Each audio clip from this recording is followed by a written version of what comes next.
Volvamos a los puntos débiles del nuevo Toyota Corolla. Al observar la gama de motores y las especificaciones, se podría pensar que la generación no ha cambiado en absoluto. Los motores siguen siendo los mismos: 1,33, 99 CV, 1,6, 122 CV y 1,8, 140 CV. El trío de aspiración natural aún presenta sus defectos habituales. El motor más pequeño de 1,3 litros, 1 NRFE, al igual que la generación anterior, presenta un arranque en frío deficiente y un consumo de aceite deficiente, que aumenta con la acumulación de depósitos de carbonilla en los pistones. Para garantizar la longevidad del motor, el propietario deberá prestar atención. En primer lugar, este es uno de esos casos en los que la válvula EGR debería desactivarse, ya sea de forma programada o física según sus preferencias.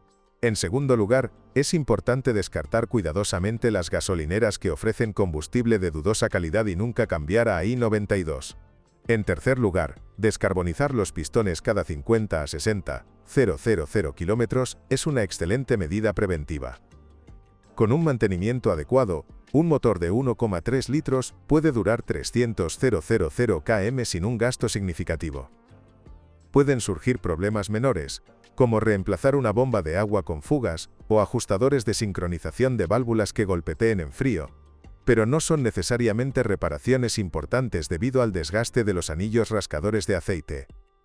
El motor 1ZRFE de 1,6 litros es el más popular y confiable, no solo de la gama Corolla, sino también, posiblemente, de muchos otros motores de la competencia.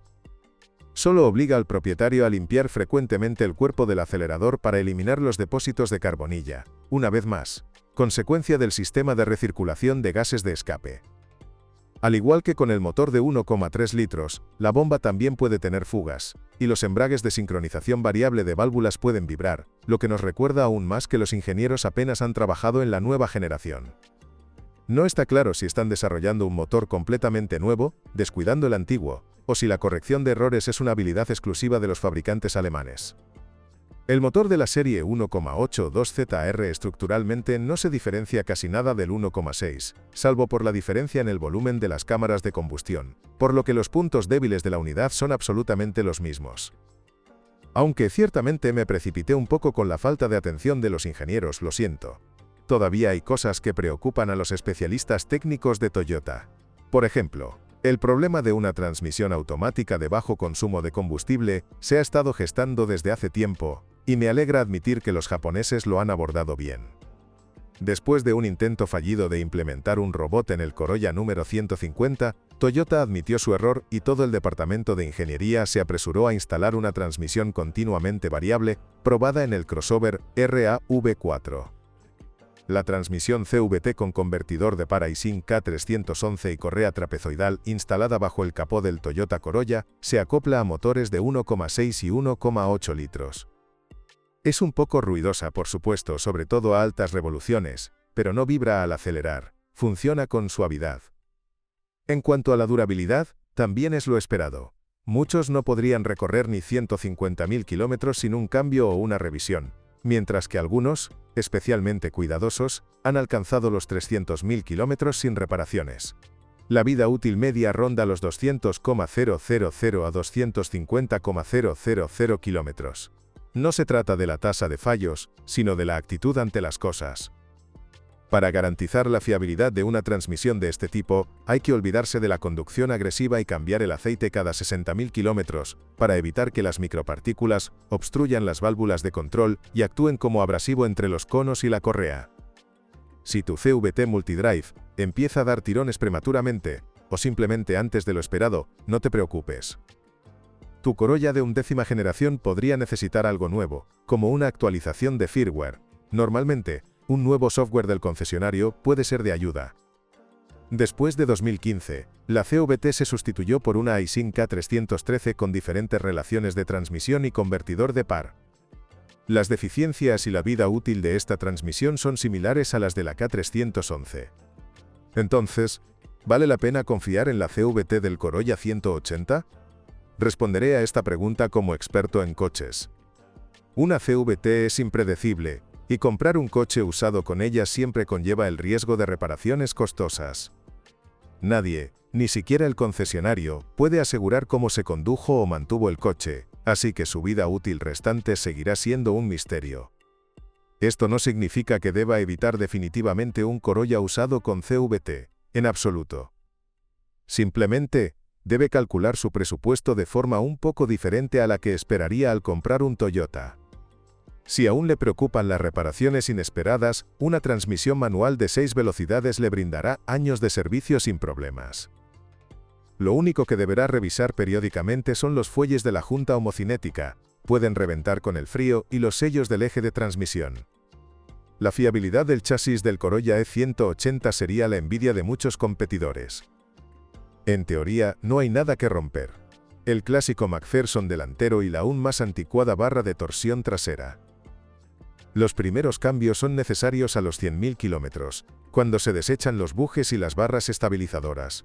Pero todo lo demás aguanta igual de bien, lo que convierte al chasis del Corolla en uno de los más tolerantes. La dirección también suele ser silenciosa. El único problema que puede esperar es el sistema de dirección asistida eléctrica, que está montado en la columna de dirección. Con calor, el lubricante de la EPS pierde su viscosidad, y al filtrarse por las juntas de la carcasa, le obliga a volver al concesionario, donde simplemente le reemplazan la unidad completa en lugar de repararla. Incluso si simplemente ignora las gotas que amenazan sus vaqueros, no ocurrirá nada grave. Los frenos suelen actuar antes que la suspensión. Es difícil encontrar un Corolla E180 cuyas pinzas no hayan vibrado por el desgaste de las pastillas. Una solución permanente es pedirle al concesionario que instale pinzas mejoradas bajo garantía. El resto se ve obligado a comprar las piezas por su cuenta o arreglárselas en un taller, algo mucho más común en nuestra zona, ya que no es el único proyecto casero. En fin, sigamos adelante. Una lima y unos alicates son las herramientas predilectas para quienes están cansados de golpear los coches vecinos con las puertas. Los topes de recorrido de plástico se desgastan muy rápido y dejan de bloquearse en las posiciones intermedias, lo que obliga a los propietarios de un Corolla E180 a comprar kits de reparación especiales de quienes se han dado cuenta de que pueden sacar tajada de los Toyota, o a improvisar con insertos metálicos. Pocos consideran comprar topes de recorrido originales. Son demasiado caros. La disminución de la resistencia a la corrosión con la transición a la generación E180 no fue ninguna sorpresa. En primer lugar, el Corolla, por definición, no puede ser mejor que el Camry. Como saben, tenía sus propios problemas en este aspecto. En segundo lugar, el deterioro de la calidad de la pintura no pudo haber mejorado su resistencia a las influencias externas. Sin embargo, a diferencia de su hermano de clase ejecutiva, el Corolla actualmente solo se oxida en el maletero, donde pueden aparecer ampollas y manchas de óxido incluso a partir del tercer año de vida. A los 70.000 kilómetros, los faros delanteros pueden volverse notablemente opacos, especialmente en quienes los limpian con frecuencia con un paño o les gusta circular por la carretera. Es necesario pulirlos y cubrirlos con una película o barniz. De lo contrario, los concesionarios novatos podrían acusar injustamente al vendedor de fraude con el odómetro. Teniendo en cuenta que el kilometraje de los Toyota se acumula fácilmente y sin dejar rastro, ya que no se registra en ninguna otra unidad, y ni siquiera el concesionario puede ayudar, determinar el kilometraje correcto basándose en características indirectas del interior será difícil. Para ser más precisos, habrá que aplicar una métrica ligeramente diferente al Corolla E180. Debido a los materiales relativamente baratos, el interior no es el más duradero. Se desgasta rápidamente y casi todo pierde su aspecto original. Un volante de cuero, que no se reemplaza bajo garantía, tiene un aspecto especialmente inquietante después de 100.000 kilómetros. Incluso el volante de plástico luce mucho mejor a este kilometraje. El mismo y otros problemas se aplican a los materiales de los asientos. Además de la tendencia al desgaste de los flancos, los asientos delanteros pueden chirriar con fuerza sobre superficies irregulares, lo que se suma al crujido ya existente en el tablero. Los propietarios de un Toyota Corolla de 11ª generación no deberían preocuparse por la electrónica ni los equipos auxiliares. Lo único que podría fallar es la unidad de control del retrovisor, que, como muchos otros componentes, los concesionarios reemplazan durante el periodo de garantía. Por lo demás, cualquier electricista competente puede repararla a un precio relativamente bajo. Probablemente nunca hayas leído tanto sobre los problemas de un coche Toyota. No pasa nada, acostúmbrate. Todos quieren ganar dinero con las piezas, incluso los japoneses. Tendrías razón si dijeras que Toyota ya no es lo que era. Pero como vemos, el Corolla aún no ha desarrollado ningún problema grave. Por ahora, simplemente parece un producto de consumo de $1 millón. Sin embargo, los problemas técnicos son mínimos. Puedes comprar un Corolla E180 con cualquier motor y transmisión. Pero como en todo, no te dejes engañar por nuestros consejos. Por ejemplo, las versiones CVT con unos 200.000 kilómetros deben comprarse sabiendo que pronto será necesaria una revisión completa de la CVT, por lo que el precio debería ser razonable. Al elegir un coche de segunda mano, conviene revisar el motor 1,33 con un endoscopio para determinar su buen estado de mantenimiento según la cantidad de depósitos de carbonilla. En general, el Corolla es fiable y, hasta ahora, solo ha experimentado pequeños problemas. Veremos qué sucede y nos pondremos en contacto contigo.